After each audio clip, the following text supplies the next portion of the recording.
1, 2, 3 should be live. What's happening? Sucks. This week sucks. I like the event, the UFC event that's coming up. I fuck with it. I fuck with Canada, all that. I think I can pronounce the fucking name, but I'm not sure. But I'm gonna go for it one time, and then I probably won't refer to it except for the fight night after that. But UFC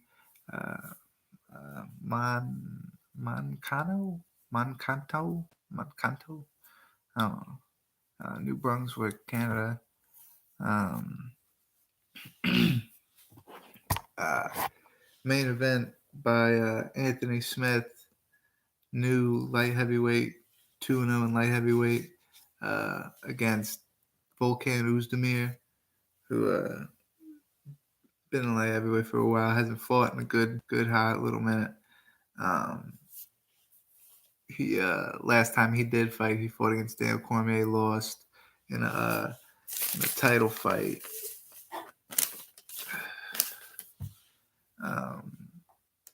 The two wins Anthony Smith got at light heavyweight were Shogun and Rashad Evans, which are two, older guys. So it's a little bit, it's a little bit tough to see if he's going to be good with the big, young light heavyweights. Shogun and Rashad Evans were smaller. Although they were light heavyweights, they were smaller light heavyweights. They were older. So I don't know if we're seeing the best out of Anthony Smith. Although it's a little bit biased, and I like Volkan too. If I had to have top 15, he would definitely be in it. But Anthony Smith's in the top 10, so I'm gonna have to go Anthony Smith. I go bias. Sorry. Don't make any bets off what I pick, because I always pick for my guys. But I hope he does good, man. He deserves a rematch with Santos. If Santos could get past Manoa later on, he deserves a rematch with Santos. And that would be real cool to see a light heavyweight at a different weight class. It was a cool fight to see. The first time it happened, and when people ask me what kind of fights should I look at to try to get into MMA, that's one of the fights I tell them. That's like top 5, 6, 7 fights I write down and tell them, So it's a good fight. It's a short fight in 2 rounds, but it's a good ass fight. Very good fight. Anthony Smith, I'd say if we got to pick, I think Anthony Smith's got to get it done by knockout. So I'd say Anthony Smith by knockout. Main event, so 3rd round. Let's just say 3rd round. He saves it for a little while. He's got a little bit better cardio, maybe. Who knows? That's just my pick, Ozdemir's taken a long time off after his loss. I don't know. I'm picking Anthony Smith off principle. Co-main event: Michael Johnson, Artem Lobov. Artem Lobov, best friend of Conor McGregor, training partner of Conor McGregor.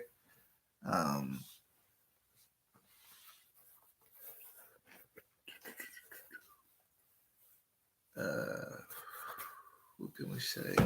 Michael Johnson, let's see. Michael Johnson last fought Andre Feely, if I'm not mistaken. He won by split decision. A lot of people thought it was a close fight. I think that was his last fight. I think he lost 2 straight fights before that. What was it? Let me see. He went 2-5 before that.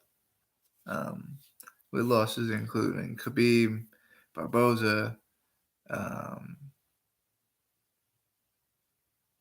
No, he beat Barboza. He lost to Khabib, Elkins, Gaethje, and then he beat Barboza, Poirier. So I mean, he beat a couple contenders, but it was a little while ago. It was back then in his career. Artem Lobov actually coming off of a loss, I believe, to Andre Feely in his last fight when Conor McGregor was jumping up on the cage or jumping up out of his seat and got all mad at him and shit. So he lost that one. He lost Cub Swanson, so he lost both his fights in 2017. Um, Not a win in the past almost 3 years. Let's see if he can get back in the win column. I don't see it. I got Michael Johnson by second round knockout. Just because I think Artem's tough, man. I don't think he's going to go in the first round, but I think he's going to have enough in the second round. Michael Johnson's going to get all cocky with himself and shit. It's going to be funny to watch, but Michael Johnson, second round knockout, 2 knockouts in a row, co-main and main event. That would be cool, right? Misha Serkinov, Patrick Cummings. It's cool for the light heavyweight division. They're obviously, this was they do a lot of cards that are based around divisions. This was obviously their light heavyweight card. Serkinov on a 4-fight winning streak in the UFC until he took 2 straight losses to Volkan Oezdemir and Glover Teixeira. So he was on a big streak, and then he met 2 bad motherfuckers. One of them who was fighting on the main card or fighting on the main event above him. Pat Cummings, what could you say? He's 37 years old, so he's an older guy. Hasn't fought. I think he's 6-5 in the UFC. He lost decision in 2018 to Corey Anderson. 2018, he won against Vellante and Han Blachowicz. So, I mean, Han Blachowicz is a good up and coming light heavyweight, but that was a year ago. Blachowicz is coming into his more promising years now, this year. So I think that fight would go different if you fought Cummings now. But tough fight.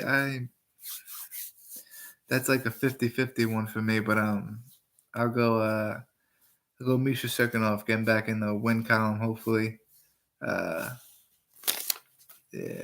maybe. I don't know. Yeah, you live in Canada, right? So shout out to you guys, man. You guys always be putting on sick cards. I don't know. UFC likes Canada, man, for some reason. It's a low key card too, man. Not a lot of people talking about it, and it should be. It's good. A lot of good fights. Appreciate it, man. You too. You're spot on, man. And good luck, man. I heard you was working at the event this weekend, so good luck, man. Fight night picks. Everybody go check him out. He's covering I don't know if he's covering, if he's just going. I just seen that you were going to be there. I just assumed you were going to be covering. My bad if you're not, but he'll at least be there in the arena. I think he's covering it. UFC. I mean, correct me if I'm saying it. I don't know how the hell to say it, man. Montcano? No clue, man. Help me out. Anyway, John Vellante, Ed Herman. Vellante's another guy. I'm from Long Island, so I mean, I always get behind guys from Long Island. He's not doing too good though right now. He's needing a win. He's coming off losses to Pat Cummings, who we just talked about in the last fight, and Shogun, who's pretty old. So he needs to get back in the win column. Ed Herman hasn't fought since July of 2017, which was a loss to CB Dalloway. The fight prior to that he had was against Nikita Krylov, who we just seen lose a couple of months ago, and Krylov that was a year prior to that, so that was in July of 2016. Then the fight before that was in January, so a couple months before that, and he beat Tim Boesch. So Ed Herman, another veteran, coming off a 2-fight losing streak, same as Vellante. I think this is a good chance for Vellante to get back into the winning column. I got Vellante decision, of course. I think they're going to go. Ed Herman's a veteran, so I see him going a good while in his in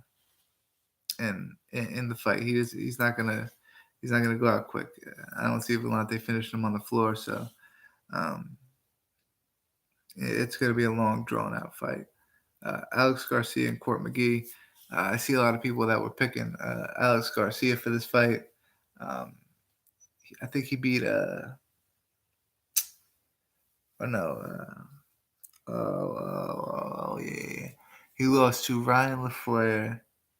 He lost to Ryan LaFleur, and then by a decision. Yeah, by a decision, and then got knocked out by Sean Strickland, who we'll talk about in a couple minutes because he is the main event of the prelims, and we're gonna do the picks of the main card and then the main event of the prelims. So Alex Garcia, of course, knocked out Sean Strickland. Decision lost Ryan Flair. Court McGee, on the other hand, he's on a 2-fight losing streak to Ben Saunders, and it was a great ground submission guy. And then we actually were there. We went to go see UFC Norfolk, and we seen him lose. Court McGee lose to Sean Strickland by decision. But man, they both got that pace. Court McGee and Sean Strickland had a crazy pace through all 3 rounds. That's a fight you want to see go 5 rounds right there. I wish I don't know. I want to see Court McGee in a 5-round fight. He's just not that level yet. He's really not. But hopefully one day he will be. I got Court McGee by decision, and he's an underdog too. I believe maybe he's a minus like 100 or something like that. So if he's a favorite, he's like a slight favorite. But I believe he may be the underdog, and I would definitely take that one by decision. Court McGee will definitely put the pace on Alex Garcia, and it will be great to see how Garcia deals with it, of course, coming off 2 straight losses. Will it be 3? Will he get cut? We'll see what happens with Alex Garcia. I got Court McGee by decision. Nordine Talib is the one who's going to be taking on Sean Strickland in the main event of the prelims that night. And Talib, he's got wins over Martin Inkamp, Danny Roberts, Eric Silva, 6-3 in the last in the UFC. His last fight, he got submitted by Claudio Silva. So he's coming off a loss, but he's got a couple good wins. Strickland, he's also 6-3 in the UFC, so they got the same record in the UFC. Last loss was by spinning wheel kick. Oh no. Last loss was by spinning wheel kick. And I'm not even going to try to pronounce his name. And then before that, of course, he beat Court McGee, Tom Barisi, and Alex Garcia, who we just talked about. Of course, the 2 people in the main card, curtain jerker, and then also Tom Barisi. So 3 real good fighters. Again, Strickland's going to bring that pace. Talib's going to bring that power striking. I like to see knockouts. So even though I do like Sean Strickland also, I'm going to pick Nordine Talib, 2nd round knockout. I can't wait for the fights. It's going to be great. There's one thing I like to do now. I just started doing. I look back at the fights that happened around this. Because see, we're what, October 23rd right now. It's 11:30 Eastern time. About 11:30 Eastern time. So it's close to midnight. We always do this show close to midnight. And so I normally say October 24th, 23rd, I look up to try to see the day in history, what events happened on the 23rd, 24th, because it's close to midnight. So I get the 2 days, because sometimes there's one event, sometimes there's no events on that particular day. So we went back to October 24th, 2015, fight night in Dublin, Ireland. It was real fly under the radar kind of card. Didn't have Conor McGregor on it. It was Louis Smolka, rear naked choke. He submitted Paddy Houlihan. Norman Park. Uh, he got a decision win over Reza Medadi. I think his name is Reza Medadi. Darren Till fought. He got a fight in the night with Nick Dalby. Uh, Majority draw. Darren Elkins fought on the card. He fought Rob Whiteford in the second fight of the night. So, real young Darren Elkins. We see 3 years later, he's really developed. I also look back to October 23rd, 2010, Cain Velasquez, Brock Lesnar, UFC 121. Cain Velasquez knocked Brock Lesnar out in the first round, made him do that crazy wheel flip. Jake Shields also fought on the card, got a decision win over Martin Incamp. Diego Sanchez also with a decision win over Paulo Thiago. Matt Hamill, same fate for Tito Ortiz, decision win over him. And then Brennan Schaub, the curtain jerker of the main card, getting a decision win over Gabriel Gonzaga. So a long night that night was UFC 121 with 4 of the 5 main card fights going to decision. It was a long night. October, and then the last, of course, that I looked up was October 24th, 2009. And this also had Cain Velasquez on it, was co-main. The main event, it was UFC 104. The main event was Lyoto Machida versus Shogun. And Machida got a decision win over him. Cain Velasquez knocked out Ben Rothwell in the second round. In the co-main event, Joe Daddy Stevenson got a submission via strikes to Spencer Fisher. Anthony Johnson fought on the card, Ryan Bader, Pat Barry. So a bunch of great guys fought on the card. A bunch of great fights on that card. I would suggest everybody go look up at least the Cain Velasquez Brock Lesnar fight. Darren Till with the fight of the night against Nick Dalby. I would definitely go look that fight up. It was a sick fight. What else ones we got here? Schaub Gonzaga was a good fight. Machida Shogun was a good fight. Definitely go look at those fights. It's a Tuesday night, so I mean, the way the world works, we gotta flip it around. We gotta get some good dates here. But go check out that Cain Velasquez Brock Lesnar fight for sure. A little bit of news coming up happened within the last couple of days. Eddie Alverez signs 8-figure contract with ONE FC, One Fight Championship. He came out of Area Hawani and said that he signed an 8-figure deal for this organization, and may not end there. They have money to spend apparently. The rumor has it that they are going to come to try to spend money on these people that are unhappy. So of course Khabib's in the talks. His cousin, whoever they're not letting fight in the UFC, they're in the talks with them. There's a lot of people that are talking about going over there. Good timing for everybody, especially if they're really going to pay everybody. Fuck it. I'll watch it. Just put it on at a good time. Don't be in Japan all the fucking time. Jacare Souza steps in to fight Chris Weidman, UFC 230. Luke Rockhold injured, cannot make it to the fight. It sucks because it takes away the fact that David Branch was going to be able to fight Jacare, which I thought was a great fight. He will instead fight Jared Cannonier, which is a good knockout artist. I think it's a good fight for David Branch, and I can't wait to see David Branch in that fight. Alan Quinta and Kevin Lee, the second fight. Alan Quinta getting the win the first time. Headline UFC Milwaukee, the final card of the year, final Fox card, because they will not be on Fox next year. Ricardo Lamas, Darren Elkins is going to be the co-main event of UFC Argentina, the fight night. And then right before we started the show, I seen Brett Akamoto reported that Gunner Nelson and Alex Olivera is targeted to be on UFC 231. So that's a big fight.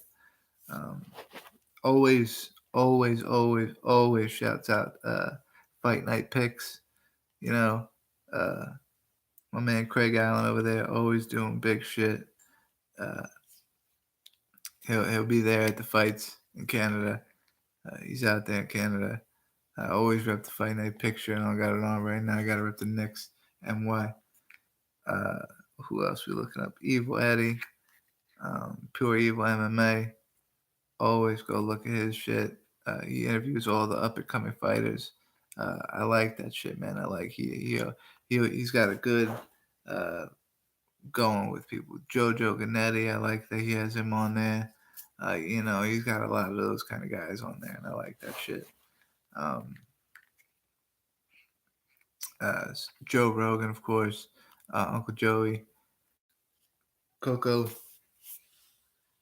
Excuse me, Coco. Damn it. Robin Black, of course. Anthony Smith, had to pick you. So shouts out to you.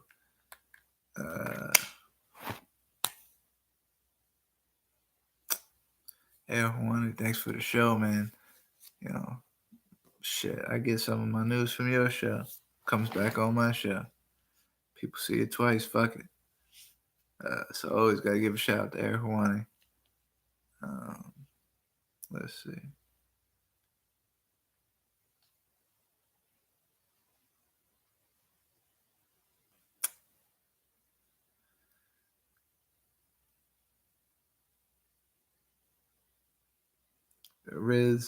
The RZA, Bobby Riz. He's a cool guy in the MMA community. So, all the time thinking right now. Shouts out to the fam, man. I got a real cool family.